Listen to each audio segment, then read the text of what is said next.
Hi friends, welcome to Vismaya குடில். இது வந்து ஒரு மோஸ்ட் ரிக்வெஸ்டட் வீடியோ அப்படின்னே நான் சொல்லுவேன். நிறைய பேர் என்கிட்ட எங்கள் கிச்சனில் வந்து பார்த்திங்கன்னா உப்பு கரை ரொம்ப அதிகமாக இருக்குது, அதுக்கு வந்து என்ன தான் பண்ணுறது, என்ன தான் சொல்யூஷன், எங்களோட வீட்டு வாஷ் பேஷன்லாம் நாங்கள் வந்து அடிக்கடி கழுவுறோம், இருந்தாலுமே ஒரு மாதிரி பார்க்குறதுக்கே நல்லா இல்லை, துரு பிடிச்சா மாதிரி ரொம்ப அசிங்கமாக இருக்கிறதுக்கு என்ன பண்ணுறது அப்படின்னு சொல்லி கேட்டிருந்தீங்க. இந்த வீடியோ நான் இவ்வளோ நாள் போடாததுக்கு ரீசன், நான் இவ்வளோ நாள் யூஸ் பண்ண வீட்டில் எனக்கு இது வரைக்குமே எனக்கு இந்த சால்ட் வாட்டர் ப்ராப்ளமே இருந்ததில்லை. பட் நான் இப்போ வந்து ஷிஃப்ட் ஆகிருக்கிற வீட்டில் வந்து பார்த்திங்கன்னா வாட்டர் கொஞ்சம் சால்ட்டியாக தான் இருக்குது, கொஞ்சம் அல்ல அதிகமாகவே சால்ட்டியாக தான் இருக்குது. நான் ஒரு 10 நாள் யூஸ் பண்ணுறப்போ என்னோடய சிங்க் வந்து அந்தளவுக்கு மோசமாக இருந்தது.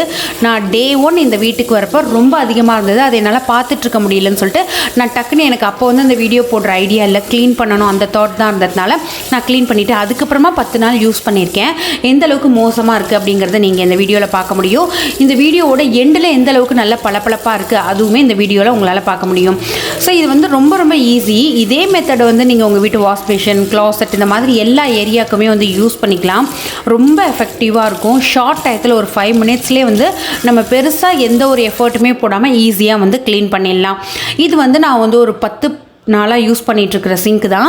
இது வந்து உங்களுக்கு பார்க்குறப்ப நேரில் பார்க்குறப்ப ஒரு மாதிரி டல்லாக இருக்கும். இது வந்து ஆக்சுவலாக புது வீடு, ஆனால் வந்து இது புது சிங்க் அப்படின்னு சொன்னால் யாரும் நம்ப மாட்டாங்க. ஏன்னா ஒரு 10 நாள் யூஸ் பண்ணுறப்பவே அந்த அளவுக்கு ஸ்ட்ரெயின் இருக்கிறது, ஒரு மாதிரி துரு மாதிரி இருக்கிறது, கரை மாதிரி இருக்கிறதெல்லாம் உங்களாலே வீடியோவில் பார்க்க முடியும். இதுக்கு வந்து நம்ம என்ன யூஸ் பண்ண போகிறோம் அப்படின்னு பார்த்தீங்கன்னா ஹார்பிக் தான் யூஸ் பண்ண போகிறோம்.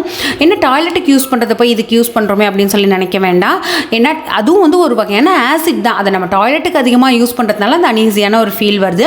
ஹார்பிக்கில் வந்து பார்த்திங்கனாக்கா ஹைட்ரோக்ளோரிக் ஆசிட், அதுக்கப்புறமா ஹைட்ராக்ஸு, ஈத்தேல், மீத்தேல் சாலிசிலேட், இந்த மாதிரி நிறைய பொருள் இருக்குது. இதெல்லாம் அந்த உப்பு கரை படிஞ்சிருக்கிற உப்பு கரையை எடுத்துகிட்டு வரதுக்கு ரொம்பவே சப்போர்ட் பண்ணும். இப்போ வந்து நம்ம ஹார்பிக்கை ரொம்பலாம் அதிகமாக ஊற்ற வேண்டாம், கொஞ்சம் கம்மியாக ஊற்றிட்டு ஒரு கை வந்து படாமல் பார்த்துக்கோங்க. ஏன்னா நிறைய பேருக்கு வந்து இந்த ஹார்பிக் கையில் படுறதுனால உங்களுக்கு வந்து அந்த அலர்ஜியெல்லாம் வரும். நான் வந்து ரொம்ப சேஃப்டியாக தான் யூஸ் பண்ணுறேன், அதனால் நான் வந்து எந்த ஒரு க்ளவுஸும் வந்து போட்டுக்கல. ஸோ இந்த மாதிரி ஹார்பிக்கை ட்ராப்ஸ் மாதிரி விட்டுட்டு அதை ஃபுல்லுமே நம்ம ஸ்ப்ரெட் பண்ணி விட்டுக்க போகிறோம். ஃபுல்லுமே ஏன்னா அந்த சிங்க்கு ஃபுல்லும் வந்து நம்ம இந்த ப்ரெஷ்ஷை வச்சு நல்லா ஸ்ப்ரெட் பண்ணி விடுறப்ப எல்லா இடமுமே ஈவனாக க்ளீன் ஆகும். நீங்கள் அப்படியே ட்ராப்ஸ் வந்து விட்டுட்டீங்க அப்படின்னாக்கா அந்த ட்ராப் வந்து அப்படியே அந்த ஹார்பிக்கு ட்ராவல் ஆன இடம் வந்து அப்படியே உங்களுக்கு தெரியும் வெளியில், அதுவே பார்க்குறதுக்கு ரொம்ப அசிங்கமாக இருக்கும். ஸோ இந்த மாதிரி நல்லா ஸ்ப்ரெட் பண்ணி விட்டுடலாம். ரொம்ப நேரம்லாம் ஊற விடக்கூடாது, ஜஸ்ட் ஒரு 5 மினிட்ஸ் மட்டும்தான் நம்ம ஊற விடணும். அதே ப்ரெஷ்ஷை வச்சு நம்ம நல்லா வந்து அதை தேய்க்க போகிறோம். இது வந்து ஒரு ஷார்ட்டான டயத்தில் வந்து நல்லா குயிக்காக வந்து பளிச்சுன்னு ஆகிறத உங்களால் பார்க்க முடியும்.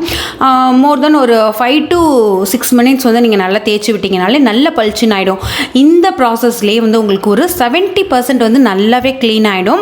இன்னொன்று, இந்த மாதிரி ஹார்பிக் யூஸ் பண்ணிவிட்டு வெசல்ஸ்லாம் அதில் திரும்ப வாஷ் பண்ணலாமா அப்படின்னு கேட்டிங்கன்னா அது அந்தளவுக்கு சேஃப்டி கிடையாது. ஸோ இந்த ஹார்பிக்கோட வீரியத்தை குறைக்கிறதுக்கு நம்ம என்ன பண்ண போகிறோம் அதுவுமே இந்த வீடியோவில் நம்ம வந்து ஷேர் பண்ணியிருக்கோம். ஸோ இந்த மாதிரி நல்லா தேய்ச்சிட்டு நீங்கள் வந்து தண்ணி ஊற்றுறப்பவே ஒரு பளிச்சுன்னு ஒரு மாதிரி ஆகும். அதுக்கப்புறமா அங்கங்கே திட்டாக ஒரு மாதிரி இருக்கும். ஏன்னா இப்போ வந்து உங்களுக்கு உப்பு கரையெல்லாம் போயிருக்கும், பட் அந்த ஈவனான ஒரு பிரைட்னஸ் கிடச்சிருக்குமா அப்படின்னு கேட்டிங்கனாக்கா கிடச்சிருக்காது. அதுக்கு என்ன பண்ணுறது அப்படிங்கிறத வந்து பார்க்கலாம். நம்ம ரெண்டாவதாக சேர்க்க போகிற இந்த பொருளால் உங்களுக்கு வந்து இந்த ஃபஸ்ட்டே ஹார்பிக் யூஸ் பண்ணாலும் அதனால் இருக்கிற எந்த பிரச்சனையுமே இருக்கவே இருக்காது. இப்போ வந்து பார்த்திங்கன்னா ஒரு மாதிரி அந்த ஹார்பிக் ட்ராவல் ஆன இடம்லாம் லைட்டாக தெரியுது பாருங்கள் உங்களுக்கு. அதுக்கு நான் என்ன பண்ண போகிறேன்னா வீட்டில் இருக்கிற சிகைக்காய் யூஸ் பண்ண போகிறேன். உங்ககிட்ட சிகைக்காய் இல்லை அப்படின்னாக்கா நீங்கள் அரப்பு யூஸ் பண்ணிக்கலாம், இல்லைனா சபீனா அப்படின்னு சொல்லிட்டு டிஷ்வாஷ் பவுடர் ஒன்று இருக்கும், அதை யூஸ் பண்ணிக்கலாம். யூஸ் பண்ணிவிட்டு உங்கள் வீட்டில் என்ன நீங்கள் வந்து சோப்பு யூஸ் பண்ணுவீங்க, லிக்விட் யூஸ் பண்ணுவீங்களோ அதை வச்சுட்டு நல்லா தேய்ச்சி விட்டுட்டிங்கன்னா தாராளமாக உடனேவே நீங்கள் வந்து பாத்திரத்தை போட்டு விளக்கலாம். இதை எத்தனை நாளைக்கு ஒரு தடவை பண்ணலாம் அப்படின்னு நம்ம கேட்குறப்ப ஒரு மாதத்துக்கு ஒரு தடவை தான் பண்ணணும். ஏன்னா ஹார்பிக்கில் இருக்கிற அந்த ஆசிட் வந்து பார்த்திங்கன்னா நமக்கு அந்த டைல்ஸ் அந்த கிரானைட்லாம் ப்ளேஸ் பண்ணியிருப்பாங்களா அதை வந்து அரிக்கிறதுக்கு வாய்ப்பு இருக்குது அப்படியே விட்டுட்டோன்னா. அதனால் மாதத்துக்கு ஒரு தடவை நீங்கள் மெயின்டைன் பண்ணிட்டு வந்தீங்க அப்படின்னாலே நல்லா வந்து உங்களுக்கு சிங்க்கு, அதுக்கப்புறமா வாஷ் பேஷன் இதெல்லாம் பளிச்சுன்னு இருக்கும். நீங்கள் பேக்கிங் சோடா கூட இந்த ஃபைனல் ஸ்டேஜுக்கு போட்டுட்டீங்க அப்படின்னாக்கா உங்களுக்கு எந்த ஒரு அனீசியும் இல்லாமல் நல்ல சூப்பராக வந்து க்ளீன் பண்ணலாம். இப்போ வந்து பார்த்திங்கனாக்கா நல்ல பளிச்சுன்னு ஆயிருக்கு. முன்னாடியெல்லாம் ஒரு மாதிரி அந்த துரு கரை மாதிரி இருந்துச்சு பார்த்திங்களா, அதெல்லாம் வந்து இப்போ கம்ப்ளீட்டாக இல்லவே இல்லை. ஸோ ஸோ இந்த மெத்தட் வந்து ட்ரை பண்ணி பாருங்கள் ஃப்ரெண்ட்ஸ், அவ்வளோ எஃபெக்டிவாக இருக்கும். ஸோ உங்களுக்கு வந்து ஒரு பெரிய எஃபர்ட், ரொம்ப நாளை தேய்ச்சிட்டே இருப்பாங்க சில பேர்லாம் அந்த சிங்க் வந்து கழுவணும் அப்படின்னு சொல்லிட்டு. அந்த மாதிரி பெரிய எஃபர்ட் எதுவுமே போடாமல் ஷார்ட்டான டயத்தில் உங்களுக்கு நல்ல அந்த கிச்சன் சிங்க்கு, அதே மாதிரி கவுண்டர் டாப்பில் இந்த பாத்திரம் விளக்கி வைப்போம்ல அந்த இடமுமே வந்து பார்த்திங்கன்னா ஒரு மாதிரி உப்பு கரை படிஞ்சா மாதிரி இருக்கும். ஸோ அது எல்லாமே வந்து சூப்பராக பளிச்சுன்னு மாறும். இப்போ வந்து நம்மளோட சிங்க் வந்து பார்த்திங்கன்னா நல்ல பளிச்சுன்னு ஆயிருக்கு.